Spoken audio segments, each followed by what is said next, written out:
सभी स्टूडेंट्स को नमस्कार।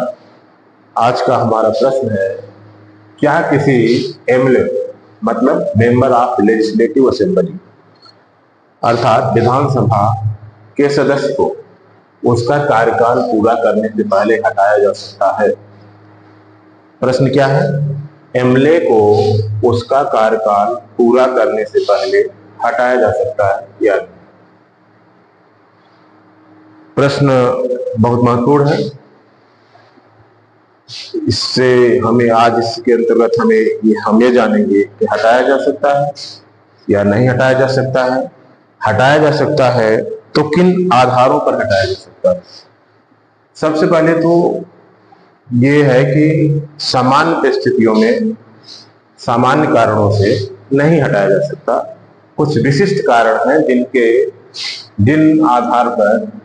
आधारों पर एमएलए को हटाया जा सकता है।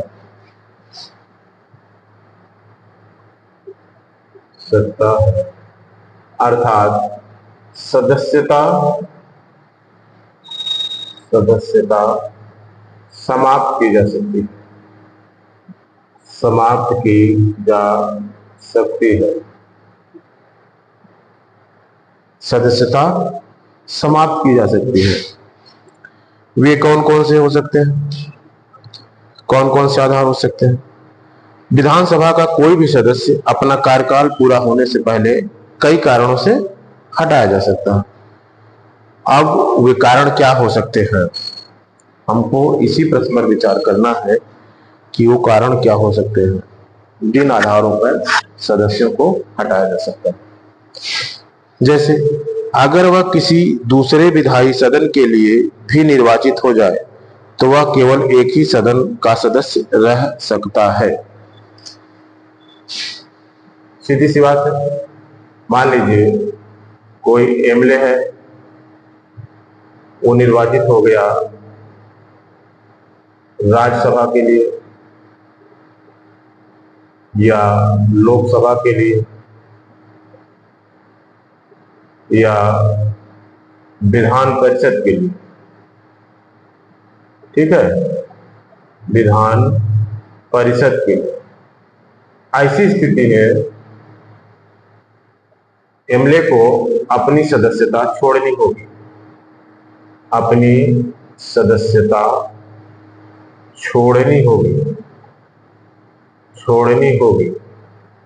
ठीक है, अपनी सदस्यता छोड़नी होगी क्योंकि एक साथ किसी एक विधान सदन का, किसी एक सभा का वो सदस्य हो सकता है। दो सभाओं का सदस्य एक साथ, दो सभाओं का सदस्य एक साथ नहीं हो सकता। ऐसी छूट हमारा संविधान नहीं देता है। अब वो और क्या परिस्थितियां हो सकती हैं? अगर वह सदन की अनुमति के बिना 60 दिन की अवधि तक सदन की किसी भी बैठक में उपस्थित न हो, सदन उसके स्थान को रिक्त तथा वंचित कर सकता है। ठीक है। दूसरा जो सबसे महत्वपूर्ण कारण है कि वह 60 दिन तक बिना सूचना के, अर्थात अध्यक्ष को बिना सूचना दिए, बिना पर्याप्त कारण के, सूचना देगा तो पर्याप्त कारण बताएगा, बिना पर्याप्त कारण के अगर अनुपस्थित रहता है, कितने दिनों तक? 60 दिनों तक क्या रहता है? अनुपस्थित रहता है तो माननीय सदस्य एमएलए की सदस्यता समाप्त की जा सकती है। ठीक, एमएलए का तो उसके स्थान को रिक्त घोषित कर सकता है। ठीक है, सदन मतलब सदन ही उसके स्थान को रिक्त घोषित कर देगा। सदन से तात्पर्य अध्यक्ष है। सदन अध्यक्ष अर्थात अध्यक्ष उसके स्थान को रिक्त घोषित कर देगा, रिक्त घोषित कर देगा, रिक्त घोषित कर देगा। अर्थात जो दूसरा कारण हुआ कि अगर वो 60 दिन तक बिना सूचना के अनुपस्थित है तो इस कारण से किसी भी एमएलए की सदस्यता समाप्त की जा सकती है 60 दिन तक। ठीक, अब इसके बाद और भी कारण है जिनके आधारों पर किसी भी सदस्य एमएलए को हटाया जा सकता है। अन्य कारणों में यदि वह कोई लाभ का पद धारण कर ले, विकृत चित्त घोषित हो जाए,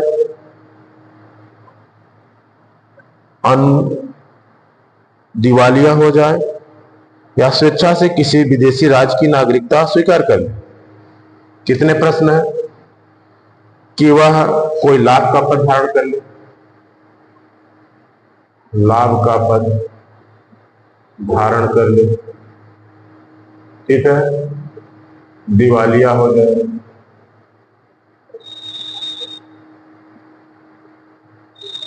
विकृत चित्त घोषित हो जाए, स्वेच्छा से किसी विदेशी राज्य की नागरिकता ग्रहण कर ले, नागरिकता ग्रहण कर ले। इतने सारे कारण हैं, इतने सारे कारण हैं जिन आधारों पर वो लाभ का पद, दिवालिया हो जाए, विकृत चित्त घोषित हो जाए, स्वेच्छा से किसी विदेशी राज्य की नागरिकता ग्रहण कर ले। इन आधारों पर किसी एमएलए की, मेंबर ऑफ लेजिस्लेटिव असेंबली या विधानसभा सदस्य की सदस्यता समाप्त की जाए। जाहिर सी बात है, लाभ के पद धारण नहीं कर सकते, दिवालिया या विकृत होने पर उनको इस पद पर रहने नहीं दिया जाएगा। स्वेच्छा से किसी विदेशी राज्य की नागरिकता, क्योंकि भारत के जितने भी विधान सदस्य हैं, जितने भी विधान सदन के सदस्य हैं, चाहे एमपी हो, चाहे राज्यसभा सदस्य हो, चाहे एमएलए हो, चाहे एमएलसी हो, इन सभी के लिए भारत का नागरिक होना आवश्यक है। भारत का नागरिक होना आवश्यक है, नागरिक होना आवश्यक है। अर्थात जो नागरिक नहीं होगा वो हमारे किसी भी जो विधायिका से संबंधित सदन है उनका सदस्य नहीं हो सकता। तो जाहिर सी बात है, इन आधारों पर भी किसी सदस्य की सदस्यता समाप्त की जा सकती है। और भी आधार हैं जिनके आधार पर इनकी सदस्यता समाप्त की जा सकती है। और आधार क्या हो सकते हैं? वह सदन द्वारा निष्कासन का प्रस्ताव स्वीकार किए जाने पर निष्कासित कर दिया जाए। ठीक है, अगर सदन ने कोई ऐसा प्रस्ताव रखा है, सदन का प्रस्ताव है, सदन का प्रस्ताव है निष्कासन प्रस्ताव, सदन का निष्कासन प्रस्ताव है, क्या है? सदन का निष्कासन प्रस्ताव, निष्कासन प्रस्ताव स्वीकार कर लिया गया है।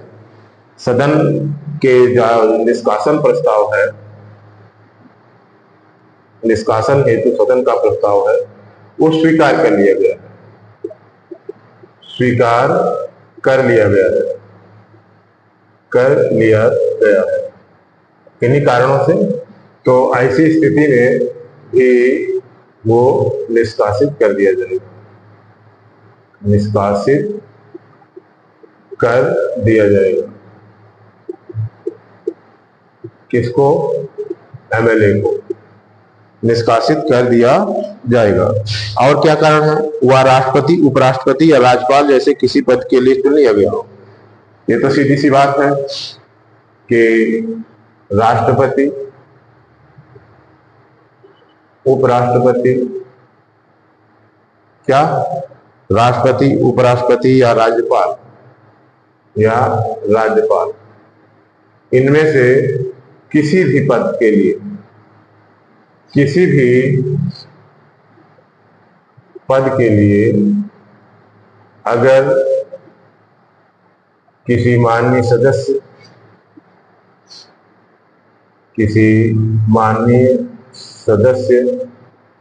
एमएलए को चुन लिया जाता है तो इनकी सदस्यता, चुनने के साथ ही इनकी सदस्यता समाप्त मान ली जाती है, समाप्त मान ली जाती है। ठीक है, एक सदस्यता समाप्त होने का यह सबसे महत्वपूर्ण कारण है। इसके बाद है उसका निर्वाचन न्यायालय द्वारा शून्य घोषित कर दिया जाए। ये तो सबसे महत्वपूर्ण, ये भी महत्वपूर्ण है कि अगर सदस्यता ही न्यायालय द्वारा शून्य, निर्वाचन ही न्यायालय द्वारा शून्य कर दिया जाएगा, निर्वाचन न्यायालय द्वारा शून्य घोषित कर दिया जाए, शून्य घोषित कर दिया जाए तो निश्चित रूप से सदस्यता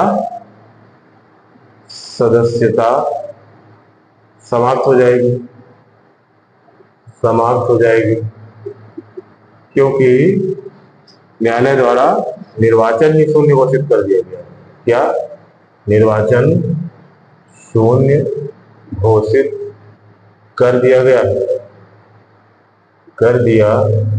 गया है तो निश्चित ही सदस्यता समाप्त हो जाएगी।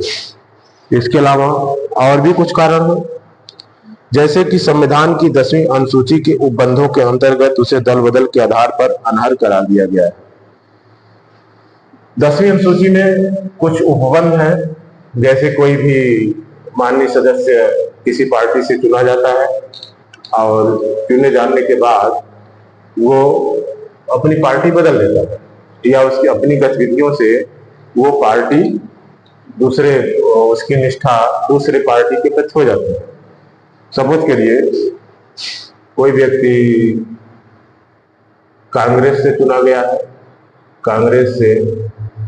है, अब वो बीजेपी के विचारधारा के अनुरूप या बीजेपी के साथ हो गया है, भले ही अपने पार्टी से वो इस्तीफा नहीं दिया है, फिर भी वो अपने जो कृत्यों से या अपने मतदान आदि या सरकार मतदान आदि या पार्टी की नीतियों के समर्थन या समर्थन या विरोध से वो ये सिद्ध कर देता है कि वो बीजेपी के साथ हो गया है, भले ही कांग्रेस से जीता है। तो ऐसी स्थिति में उस पर दल बदल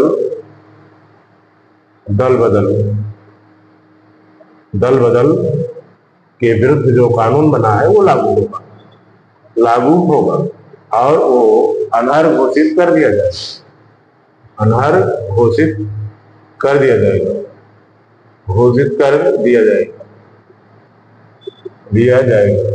ऐसी स्थिति में भी उसकी सदस्यता समाप्त हो जाएगी।